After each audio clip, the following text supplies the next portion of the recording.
Oi pessoal, aqui é Sandro Alves e hoje eu estou aqui para falar com vocês sobre a importância do realismo na definição de metas e na definição dos planos de execução que farão com que a gente consiga atingir as metas planejadas.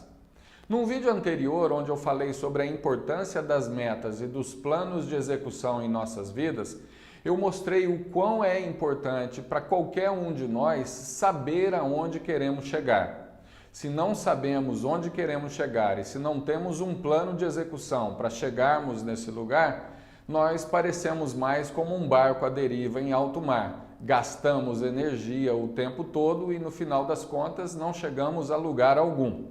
Bom, já que nós já sabemos o que é a meta e o que é plano de execução e a sua importância para as nossas vidas, eu quero agora falar sobre a importância do realismo na hora de definirmos os planos de execução e, claro, na hora de definirmos as nossas metas.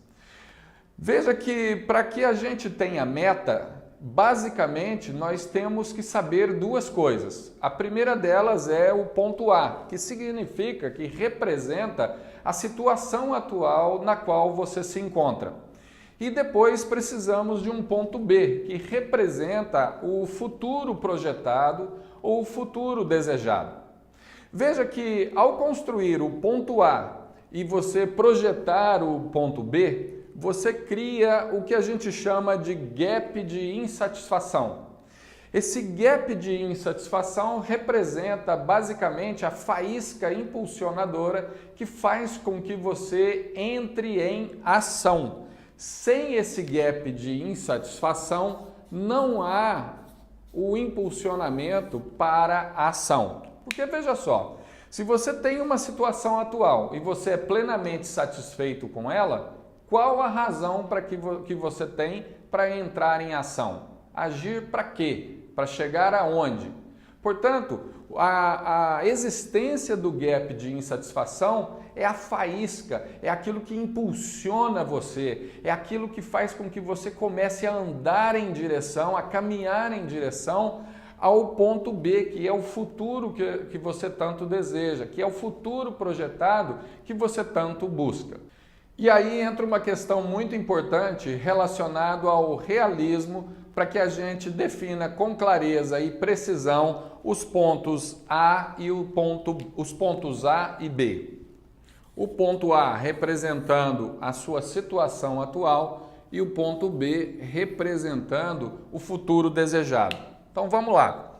Pessoal, se eu por acaso subestimo o ponto A e erro na projeção do ponto B, seja para antes ou depois, ou seja, subestimo ou superestimo o ponto B, significa que eu vou criar estratégias para sair desse ponto para esse ponto B subestimado, ou vou sair de um ponto A subestimado e chegar num ponto B superestimado.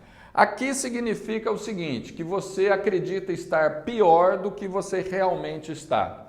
E que você aqui pode chegar aquém de onde você efetivamente pode chegar. E esse ponto B representa um ponto além daquilo que você efetivamente pode chegar com os recursos que atualmente você tem disponível. Então veja que dessa forma você fugiu da realidade e você vai partir de um lugar que você efetivamente não está e vai chegar em algum ponto que vai estar aquém daquilo que você poderia fazer ou muito além daquilo que você efetivamente gostaria de estar. Porém, é mais fácil que você fique aquém do que você consiga ir além do que você deseja. Raramente isso aqui acontece. Normalmente se consegue chegar bem antes ou não consegue se chegar no ponto B desejado. Os resultados acabam ficando aquém daquilo que se deseja. O mesmo ocorre quando você tem um ponto A que é superestimado, ou seja, você acredita estar num ponto muito melhor do que aquele que você realmente está. Daí você pode traçar um caminho para chegar num ponto B subestimado ou pode ir para um ponto B superestimado. Aqui você vai desprender um recurso muito grande e provavelmente não vai atingir, e aqui você também vai gastar recursos e não vai chegar ao ponto que você poderia estar.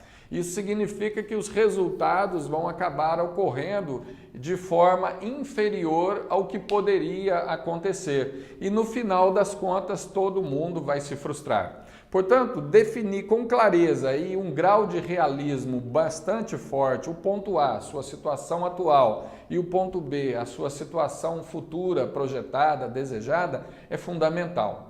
Como fazer isso? Como fazer a projeção com um grau de realismo bastante forte? Primeiro, junte perto de você pessoas diferentes, de áreas diferentes da sua empresa. Pessoas que vão testar aquilo que você tanto projeta, que você tanto fala, que vão contestar as suas ideias, de modo que elas possam trazer você daqui para cá ou daqui para cá. De modo que elas possam lhe dizer, epa, nós não estamos tão ruim assim, nós estamos nessa situação. Ou nós não somos tão bons assim, nós temos esses e aqueles problemas. E isso faz com que você chegue mais próximo possível da sua real situação. O mesmo vale para o ponto B. As pessoas vão ajudar você a entender que, epa, olha, aqui nós não vamos conseguir chegar por uma questão de limitação de recursos, ou aqui, olha, nós estamos sendo muito conservadores, nós conseguimos, com os recursos que temos, chegar mais longe. Isso não é ser pessimista, dizer que não chega num ponto mais distante. Nós estamos falando de realismo, porque o realismo nos ajuda a definir com clareza o ponto A e o ponto B. A segunda dica para que você tenha mais realismo é o seguinte: depois de juntar pessoas diferentes e definir o ponto A e o ponto B, coloque a definição do ponto A e do ponto B e do plano de ação que vocês criaram juntos para ser contestado e avaliado por outras pessoas que não trabalharam nessa definição. Isso vai ajudar você a receber uma enxurrada de questionamentos que vão ajudar você a pensar fora da caixa. Talvez com boas perguntas, com excelentes perguntas que vocês não se fizeram durante o processo de definição dos pontos A e B e nem da construção do plano de execução. Essas duas dicas vão ajudar você a ter um grau de realismo bastante grande e com isso você vai definir claramente o ponto A e o ponto B e com isso você vai deixar de gastar recursos sem necessidade e vai conseguir atingir objetivos realistas que vão dar mais energia e motivação para você e para todo mundo que faz parte da sua equipe. Fique ligado, meu nome é Sandro Alves e esse canal eu construí para falar com vocês sobre negócios, empreendedorismo e desenvolvimento pessoal. Em breve eu volto com mais vídeos. Te vejo em breve. Até mais. Tchau, tchau.